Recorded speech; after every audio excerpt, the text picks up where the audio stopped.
Assalamu alaikum, dear students. Welcome to the next lecture of fluid mechanics.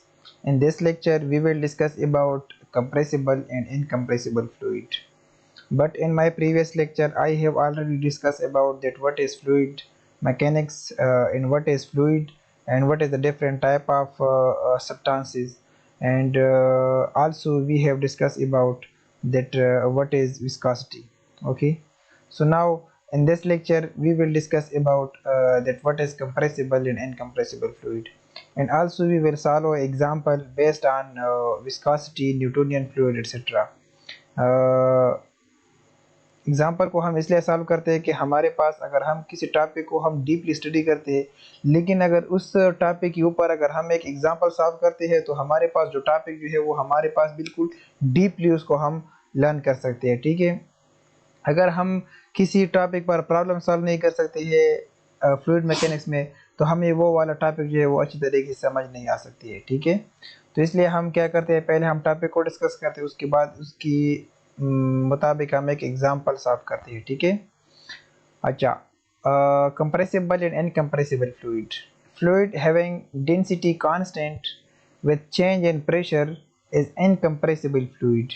Normally we consider liquid is incompressible when gases are compressed at density change with external pressure.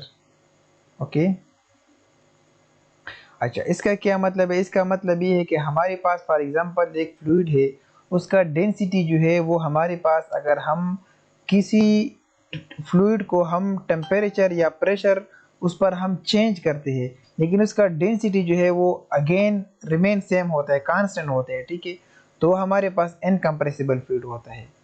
और वो fluid जिसको हम अगर pressure इसका हम change करते हैं, लेकिन उस फ्लूइड की जो डेंसिटी जो है वो हमारे पास चेंज होती है, जैसे कि हमारे पास गैस है, गैस को अगर हम प्रेशराइज करते हैं तो उसकी जो प्रेशर मतलब गैस के ऊपर अगर हम प्रेशर अप्लाई करते हैं तो इसकी जो डेंसिटी है वो हमारे पास चेंज होती है।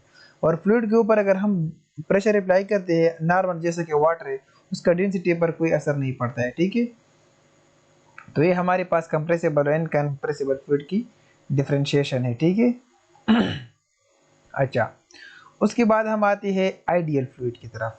What is ideal fluid?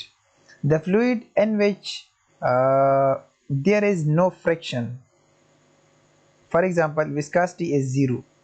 The fluid which possesses viscosity is real fluid.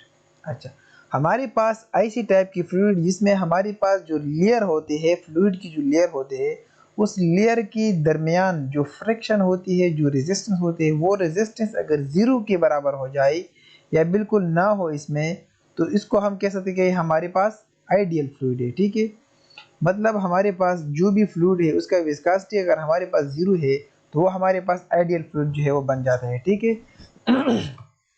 अच्छा, इसी तरह रियल वर्ल्ड में पॉसिबल भी नहीं है कि वो फ्लूइड हमारे पास आइडियल फ्लूइड हो, लेकिन रियल फ्लूइड कौन सा है हमारे पास, जिसमें कोई ना कोई विस्कोसिटी जो है वो ज़रूर हो। ठीक है, अब हमारे जहन में एक क्वेश्चन आता है कि हमारे पास ये विस्कोसिटी है क्या चीज़? ठीक है, viscosity, viscosity, it is the property of fluid by which it imparts resistance to fluid motion by offering resistance to movement of one layer over another. हमारे पास जितनी भी फ्लूइड है वो लेयर फॉर्म में होते हैं, फ्लूइड के डिफरेंट लेयर्स होते हैं। अब उन लेयर के दरमियान जो रेजिस्टेंस होती है उसकी मेजरमेंट जो अब हम करते हैं तो उसको हम कह सकते हैं कि हमारे पास विस्कोसिटी है इस फ्लूइड की। विस्कोसिटी जो है वो हमारे पास डिफरेंट होती है, हर एक फ्लूइड के लिए हमारे पास क्या होती है, विस्कोसिटी की जो वैल्यू है वो हमारे पास चेंज होती है। ठीक है, जैसे कि हमारे पास हनी है तो हनी का विस्कोसिटी जो है वो हमारे पास ज़्यादा होती है। ठीक है, इस तरह डिफरेंट ऑयल जो है उसकी पैरामीटर का अगर हम मेजर करके तो उसका विस्कोसिटी जो है वो चेंज होता है। अब हनी का जो विस्कोसिटी है वो एज़ कम्पेयर टू वाटर बहुत ज़्यादा विस्कस है। ठीक है, the viscosity of fluid is measure of its resistance to shear and angular deformation. ठीक है, हाँ, ये एक रेजिस्टेंस है इसकी शेयर फोर्सेस, क्योंकि हमारे पास जो सरफेस में अगर फॉर एग्जांपल ये हमारे पास टू सरफेस है। ठीक है, ये वाले, अब ये इस तरह जब स्लाइडिंग करते हैं आपस में तो इसको हम शेयर कहते हैं। अब इस शेयर को जो रेजिस्टेंस प्रोवाइड करता है दैट इज विस्कोसिटी। ठीक है। The friction force is from cohesion and momentum interchange between molecule and fluid. As temperature increase, the viscosity of liquid decrease. Uh, in gases, viscosity increase with increase in temperature because intermolecular changes between layer. Okay? अच्छा, इसमें क्या कह रहा है? इसका मतलब ये है कि हमारे पास ये जो फ्रैक्शन है ये कोहेजन और एडिशन फोर्सेस जो है ये नेक्स्ट मैं एक्सप्लेन करता हूँ कि कोहेजन क्या है, एडिशन क्या है। ठीक है। अच्छा, अब फ्लूइड जो है हमारे पास एज टेम्परेचर इंक्रीज, जितनी भी फ्लूइड है इसको अगर हम टेम्परेचर इंक्रीज करते हैं तो इसका विस्कोसिटी जो है वो डिक्रीज हो जाती है। ये अक्सर एमसीक्यूज में भी आती है कि अगर हम एक फ्लूइड को टेम्परेचर इंक्रीज करते हैं तो टेम्परेचर इंक्रीज करने से क्या होता है, हमारे पास जो फ्लूइड होते हैं उसका विस्कोसिटी जो है वो डिक्रीज हो जाती है। ठीक है। ये आपस में इन्वर्सली रिलेशन है। एंड गैसेस, अब गैसेस में क्या है, viscosity increase with increase in temperature. ठीक है। गैसेस में भी अगर हम विस्कोसिटी को इंक्रीज करते हैं, ठीक है, तो इसके साथ टेम्परेचर भी इंक्रीज हो जाती है because of molecular interchange between layer. ठीक है। Viscosity increase in temperature. ठीक है। जब हम टेम्परेचर को ज़्यादा करते हैं तो विस्कोसिटी भी ज़्यादा हो जाती है। ठीक है। गैसेस में हमारे पास जो रिलेशन है ये अपोजिट है। फ्लूइड में हम क्या करते हैं, जब हम विस्कोसिटी को इंक्रीज करते हैं तो हम टेम्परेचर को भी इंक्रीज करते हैं। ठीक है। सॉरी, आम फ्लूइड में जब हम टेम्परेचर इंक्रीज करते हैं तो विस्कोसिटी डिक्रीज हो जाती है। गैसेस में जब हम टेम्परेचर इंक्रीज करते हैं तो विस्कोसिटी भी इंक्रीज हो जाती है। ठीक है। ये हमारे पास डायरेक्ट रिलेशन है गैसेस में। अच्छा, अब हम अगर विस्कोसिटी के लिए हम इक्वेशन डिराइव करते हैं तो हम इक्वेशन किस तरह डिराइव करेंगे। ठीक है। तो फॉर एग्जांपल ये हमारे पास चूंकि एक शेयर फोर्सेस है तो इसके लिए हमने ये हमारे पास टोटली वाटर का, फॉर एग्जांपल एक वाटर टैंक है। ठीक है। इस पर हम क्या करते हैं, ये हमारे पास एक बॉटम है। ठीक है। और ये टॉप लेयर है। ठीक है। ये हमारे पास एक एडजस्टेबल टॉप है। अब इसमें हमारे पास एक सर्टन अमाउंट ऑफ वाटर है। इसमें हमने क्या किया है कि एंगुलर सेक्शन हमने लिया है। ठीक है। अब इसमें जो वाटर का हाइट है वो हमारे पास y है। वाटर के हाइट में जो चेंज आ गया है वो है हमारे पास dy। अब ये हमारे पास एक सरफेस है, एडजस्टेबल सरफेस है, जिसको हम रिमूव भी कर सकते हैं। ठीक है। तो इस पर जब हम यहाँ से एक फोर्स अप्लाई करते हैं तो इसका जो वेलोसिटी है वो हमारे पास u है। अब जब इसकी सरफेस पर हम फोर्स अप्लाई करते हैं तो इसमें चेंज आता है, वो चेंज हमारा हम रिप्रेजेंट करते हैं डी यू के साथ, और इसका टोटल हाइट जो है वो हमारे पास वाई है। ठीक है। अब इन टर्मिनोलॉजी से हम क्या करते हैं कि इक्वेशन डिराइव करते हैं विस्कोसिटी को फाइंड करने के लिए। ठीक है।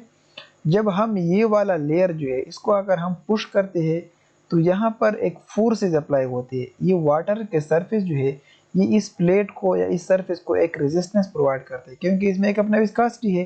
विस्कोसिटी को हमने इस तरह एक्सप्लेन किया कि विस्कोसिटी जो है वो लेयर के दरमियान रेजिस्टेंस है। अब ये वाटर के सरफेस है, इसके ऊपर हमने एक प्लेट रखा है। अब इस प्लेट को अगर हम अपनी तरफ पुश करते हैं या पुल करते हैं तो वाटर ज़रूर इसको एक रेजिस्टेंस जो है वो प्रोवाइड करेगा। ठीक है। तो इसकी मदद से हम क्या करते हैं कि इक्वेशन को डिराइव करते हैं। अच्छा, now consider two parallel plate, place a distance y and space between fill with fluid.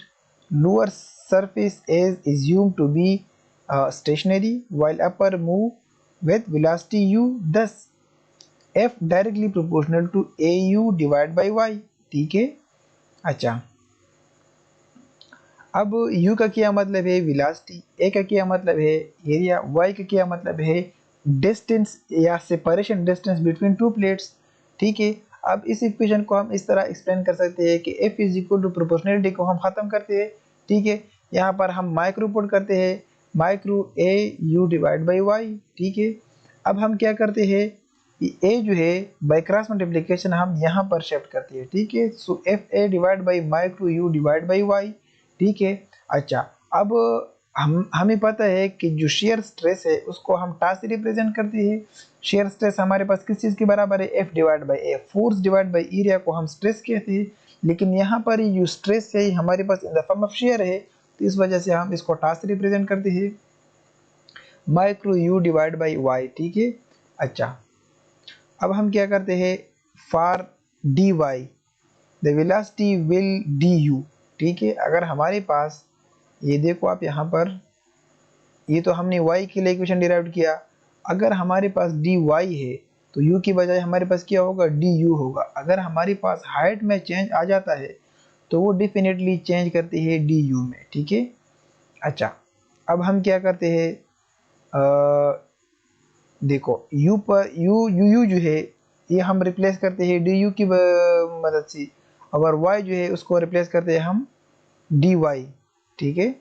अच्छा, अब हमारे पास शेयर रेजिस्टेंस हो गया micro d u divide by d y, this is called the equation of viscosity. ये हमारे पास एक equation है, ये हमने डिराइव किया किस चीज़ के लिए, विस्कोसिटी के लिए, ठीक है। अच्छा, अब अगर हम ये माइक्रो की वैल्यू फाइंड करना चाहते हैं, ठीक है, माइक्रो, तो micro 10 micro is equal to, इसको हम क्या करते हैं, क्रॉस मल्टीप्लिकेशन करते हैं, तो shear stress divide by d u divide by d y, ठीक है। This is called dynamic coefficient of viscosity, ठीक है। ये है हमारे पास कोफिशिएंट ऑफ विस्कोसिटी, इसको हम एब्सोल्यूट विस्कोसिटी भी कह सकते हैं, ठीक है। अच्छा, so micro is equal to tau divide by d u divide by d y, ठीक है। ये हमारे पास डायनामिक कोफिशिएंट ऑफ विस्कोसिटी है। अब हम क्या करते हैं, हमारे पास देखो 3 टाइप की फ्लूइड होती है, ideal fluid, Newtonian fluid, non Newtonian fluid, ठीक है। ये हमारे पास शेयर स्ट्रेसेस है, और ये d u divide by d y है। अब d u divide by d y क्या चीज़ है, d u divide by d u is this thing d y d u, ठीक है। ये हमने जनरलाइज फॉर्म जो है वो हमने कंसीडर किया है, ठीक है। अच्छा, the fluid which constant of proportionality does not change with rate of deformation is said to be Newtonian fluid. Ideal fluid with no viscosity represent horizontal axis, ठीक है। अगर आइडियल फ्लूइड में हमारे पास विस्कोसिटी जीरो होती है तो बिल्कुल ही जो हॉरिजॉन्टल लाइन है इसमें विस्कोसिटी जीरो है, तो ये रिप्रेजेंट करते हैं आइडियल फ्लूइड। और ये जो हमारे पास ये लाइन है ये हम यहाँ पर रिप्रेजेंट करते हैं न्यूटोनियन फ्लूइड, ठीक है। अच्छा, नॉन न्यूटोनियन फ्लूइड का क्या, न्यूटोनियन फ्लूइड का क्या मतलब है, the fluid which constant proportionality change with rate of deformation, ठीक है। जो हमारे पास जो प्रोपोर्शनैलिटी है वो डज नॉट चेंज, वो चेंज नहीं होता है विद रिस्पेक्ट टू डिफॉर्मेशन, ठीक है। जितना भी डिफॉर्मेशन आता है तो जो हमारे पास जो फ्लूइड का जो कांस्टेंट प्रोपोर्शनैलिटी जो है वो हमारे पास चेंज नहीं होता है, इसको हम क्या कहते हैं, न्यूटोनियन फ्लूइड, ठीक है। और जो नॉन न्यूटोनियन फ्लूइड होता है जो हमारे पास जिसकी प्रॉपर्टीज चेंज होती है विद रिस्पेक्ट टू डिफॉर्मेशन, तो उसका ग्राफ जो है वो हम इस तरह प्लॉट कर सकते हैं, ठीक है। अच्छा, आइडियल फ्लूइड ये तो हमने रीड कर लिया। Unit of absolute viscosity, absolute viscosity का जो यूनिट है वो हमारे पास क्या है, newton second divide by metre square. अब हमारे पास विस्कोसिटी के एक दूसरा टाइप भी है, वो हमारे पास है kinematic viscosity. It is defined as coefficient of viscosity पर डेंसिटी ऑफ फ्लूइड, ठीक है। अगर हम एब्सोल्यूट विस्कोसिटी इसको हम कह सकते हैं, इसको अगर हम डेंसिटी पर डिवाइड कर दें तो हमारे पास क्या आ जाता है, kinematic viscosity. So kinematic viscosity हम म्यू से रिप्रेजेंट करते हैं, kinematic viscosity is equal to micro divide by density, ठीक है। ये रिप्रेजेंट करता है डेंसिटी को, ठीक है। अगर काइनेमेटिक अगर हम क्या करते हैं, डायनामिक विस्कोसिटी को हम क्या करते हैं, या एब्सोल्यूट विस्कोसिटी को हम अगर डेंसिटी पर डिवाइड करते हैं तो हमारे पास क्या आ जाता है, काइनेमेटिक विस्कोसिटी, ठीक है। ये हमारे पास दूसरा टर्म हो गया, ये बहुत ज़्यादा इंपॉर्टेंट है क्योंकि आगे इक्वेशन में भी यूज होता है। अच्छा, अब हम नेक्स्ट टॉपिक की तरफ बढ़ते हैं जो कि है हमारे पास cohesion and adhesion. It refer to process of keeping together molecule due to intermolecular attraction, ठीक है। ये टॉपिक जो है ये हमारे पास मॉलिक्यूल का दूसरी मॉलिक्यूल के साथ और दूसरे ऑब्जेक्ट के साथ क्या रिलेशन है उसको एक्सप्लेन करता है, ठीक है। Adhesion refer to adhering of liquid to any solid surface, ठीक है। अच्छा, कोहेजन का, एडिशन का क्या मतलब है, एडिशन का मतलब ये है कि हमारे पास लेट्स सपोज ये एक फ्लूइड है, ठीक है। इस फ्लूइड का एक सॉलिड सरफेस के साथ क्या इंटरेक्शन है। फॉर एग्जांपल हमारा हाथ जो है ये क्या है, एक सॉलिड है is compare to solid liquid. अगर हमारे हैंड के साथ लिक्विड का कोई रिलेशन हो इसका कोई इफेक्ट हो आपस में, कोई अट्रैक्शन हो, कोई रेजिस्टेंस हो, वो एडिशन कहलाता है। ठीक है, अब फ्लूइड की आपस में जो इंटरनल लेयर में जो रेजिस्टेंस होते हैं वो हमारे पास कोहेजन होते हैं। ठीक है, ये टर्मिनोलॉजी सॉइल मैकेनिक्स में भी यूज होती है। अच्छा, ये म्यू जो है ये काइनेमेटिक विस्कोसिटी को रिप्रेजेंट करता है, इसका यूनिट है हमारे पास मीटर स्क्वायर पर सेकेंड। माइक्रो जो है वो डायनेमिक विस्कोसिटी को रिप्रेजेंट करता है, वो है हमारे पास न्यूटन सेकेंड पर metre square, and this is density rho. ठीक है, अच्छा, अब हम क्या करते हैं, बेस्ड ऑन दिस इक्वेशन, ये हमने जो इक्वेशन डिराइव किया इसके मुताबिक अब हम क्या करेंगे, एक प्रॉब्लम सॉल्व करेंगे। ठीक है, अच्छा, तो प्रॉब्लम में क्या है हमारे पास, problem number 1, calculate mass, density, specific weight, specific gravity and specific volume of oil 10 cubic metre, weight 70 kilo newton. अच्छा, हमारे पास एक ऑयल का वॉल्यूम गिवन है। ठीक है, ऑयल का वॉल्यूम गिवन है 10 क्यूबिक मीटर, उसका वेट जो है वो है हमारे पास 70 किलो न्यूटन। ठीक है, ये ऑयल का वाटर टैंक है, सॉरी एक टैंक है, उसमें 10 क्यूबिक मीटर ऑयल है, उसका वेट हमने किया वो 70 किलो न्यूटन है। इसका मास फाइंड करना है, डेंसिटी फाइंड करना है, स्पेसिफिक वेट फाइंड करना है, specific gravity and specific volume. ठीक है, स्पेसिफिक वॉल्यूम जो है वो गिवन है। पहले हम क्या करेंगे सोल्यूशन में, as we know W is equal to m g. ठीक है, M is equal to W divide by G by cross multiplication, W is equal to 70 kilo newton. So 70 multiplied by kilo newton हमारे पास किस चीज़ के बराबर है, kilo 10 की power 3 divide by G 9.81 in the form of metre. तो इस पर डिवाइड करने से हमारे पास क्या आ जाएगा, M is equal to 7135.6 kg। अब हम क्या करते हैं, इसका यूनिट वेट फाइंड करते हैं। स्पेसिफिक वेट हम कह सकते हैं W डिवाइड बाई V। ठीक है, वेट इसका है 70 मल्टीप्लाइड बाई 10 की पावर 3 डिवाइड बाई V हमारे पास 10 है, तो इससे हमारे पास आ जाएगा क्या, 7000 न्यूटन पर क्यूबिक मीटर। फिर हमने डेंसिटी फाइंड करना है। डेंसिटी हमारे पास किस चीज़ के बराबर है, मास पर यूनिट वॉल्यूम। ठीक है, इसका मास हमारे पास ये है, यहाँ से हमने फाइंड किया है, और वॉल्यूम हमारे पास 10 है, तो इस पर डिवाइड करने से हमारे पास 713.56 kg पर क्यूबिक मीटर इसका डेंसिटी आ जाएगा। उसके साथ साथ इसका स्पेसिफिक ग्रेविटी हमने फाइंड करना है। Specific gravity is equal to unit weight of fluid divide by unit weight of water. ठीक है, यूनिट वेट ऑफ फ्लूइड हमने फाइंड किया अभी, यह specific weight 7000 divide by water का है 9810। ठीक है, तो इससे हमारे पास आ जाएगा 0.7136। ठीक है, ये इसका स्पेसिफिक ग्रेविटी है। अब स्पेसिफिक वॉल्यूम हमने फाइंड करना है। Specific volume is equal to V divide by M। ठीक है, तो वॉल्यूम हमारे पास 10 है और मास हमारे पास ये है, तो इस पर डिवाइड करने से हमारे पास क्या आ जाएगा, specific volume which is equal to 1.4 into 10⁻³ cubic metre पर kg। ठीक है, अच्छा, इस एग्जांपल में हमारे पास क्या रिक्वायर्ड था, मास रिक्वायर्ड था, density, specific weight, specific gravity, तो सारे हमने फाइंड किया। पहले हमने मास फाइंड कर लिया। ठीक है, वो सिंपली हमने W is equal to mg इस फार्मूले से हमने फाइंड किया। उसके बाद हमने unit weight, specific weight find कर लिया, फिर डेंसिटी पे specific gravity and then specific volume. ठीक है, अगर कोई क्वेश्चन है तो कमेंट में पूछ सकते हैं। ठीक है, बहुत ज़्यादा इजी एग्जांपल था। उसके बाद हमारे पास प्रॉब्लम नंबर 2 है। ठीक है, काइनेमेटिक विस्कोसिटी ऑफ लिक्विड है 0.8 मल्टीप्लाइड बाई 10⁻⁻6 मीटर स्क्वायर पर सेकेंड। ठीक है, सवाल मैं देखता हूँ, उसके बाद 3 प्रॉब्लम है। ठीक है, अच्छा, काइनेमेटिक विस्कोसिटी फ्लूइड गिवन है, find the dynamic viscosity if specific gravity is equal to 1.26। हमारे पास एक फ्लूइड की काइनेमेटिक विस्कोसिटी गिवन है। ठीक है, उसका हमने फाइंड करना है डायनेमिक विस्कोसिटी। उसके लिए हमारे पास स्पेसिफिक ग्रेविटी की ज़रूरत होती है, वो ऑलरेडी गिवन है 1.26। तो अब हम क्या करेंगे, kinematic viscosity is equal to dynamic viscosity divide by density. ठीक है, अब हम क्या करते हैं, तो स्पेसिफिक ग्रेविटी अगर हमारे पास क्या है, यहाँ से हमने फाइंड किया, specific gravity is equal to density of fluid divided by density of water. ठीक है, तो हमारे पास क्या है, स्पेसिफिक ग्रेविटी गिवन है, डेंसिटी ऑफ वाटर 1000 है, तो हम क्या करते हैं, density of fluid is equal to 1.26 into 1000 is equal to 1260। ठीक है, हमने क्या किया, स्पेसिफिक ग्रेविटी और यूनिट वेक्टर फॉर डेंसिटी को मल्टीप्लाई किया तो हमारे पास डेंसिटी ऑफ फ्लूइड आ गया। ठीक है, अब हम क्या करते हैं, यहाँ से हमने क्या करना है, डायनामिक विस्कोसिटी फाइंड करना है। तो dynamic viscosity is equal to kinematic viscosity into density. ठीक है, तो काइनेमेटिक विस्कोसिटी हमारे पास क्या है, 10 की पावर 6, 0.8 इंटू 10 की पावर 6 है, और डेंसिटी हमारे पास 1260 है। ठीक है, तो इसको आपस में मल्टीप्लाई करने के बाद हमारे पास क्या आ जाएगा, 1.008 मल्टीप्लाइड बाई 10 की power -3 newton dot second divide by metre square. ठीक है, तो ये हो गया हमारे पास क्या, डायनामिक विस्कोसिटी।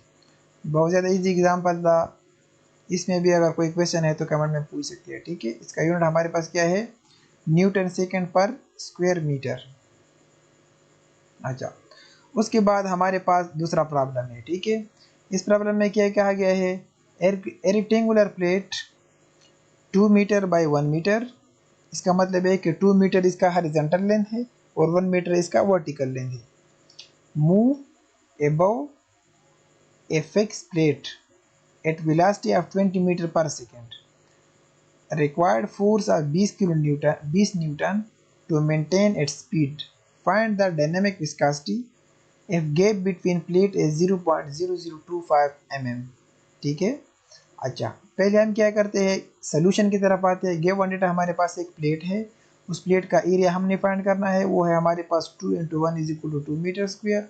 वेलोसिटी हमारे पास किस चीज़ के बराबर है, 20 मीटर पर सेकंड है। फोर्सेस हमारे पास जो अप्लाइड फोर्स जो रिक्वायर्ड है वो 20 न्यूटन है, और इसका जो डेप्थ है वो है हमारे पास 0.025 मल्टीप्लाइड बाई 10 की पावर -3 मीटर। ठीक है, ये हमने मीटर में कन्वर्ट किया। अच्छा, अब हमारे पास shear stress is equal to dynamic viscosity du divide by dy। ठीक है, ये हमारे पास जनरलाइज इक्वेशन है, तो डी आपस में कैंसिल हो जाती है। ठीक है, अब हम क्या करते हैं, फोर्स हमारे पास किस चीज़ के बराबर है, शेयर स्ट्रेस हमारे पास बराबर है फोर्स डिवाइड बाई एरिया। तो यहाँ पर हम ये पुट करते हैं। ठीक है, फिर हम क्या करते हैं, तो ये हम यहाँ से मतलब रिमूव कर सकते हैं। तो F A divide is equal to micro you divide by Y. अब हम क्या करते हैं, इसे हम माइक्रो की वैल्यू फाइंड करते हैं। तो माइक्रो हमारे पास क्या है, डायनामिक विस्कोसिटी है। तो micro is equal to F A by cross multiplication Y divide by you.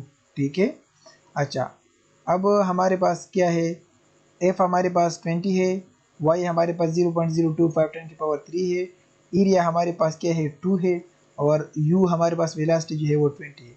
आपस में मल्टीप्लाई करने के बाद हमारे पास क्या आ जाएगा, dynamic viscosity is equal to 1.25 multiplied by 10 की power -5 newton second per square metre. ठीक है, तो डायनामिक विस्कोसिटी जो है उसको हम इस तरह फाइंड कर सकते हैं। ठीक है, अच्छा ये मैंने बहुत ज़्यादा डिटेल से एक्सप्लेन किया, अगर कोई क्वेश्चन है तो कमेंट में पूछ सकते हैं। ठीक है, थैंक यू।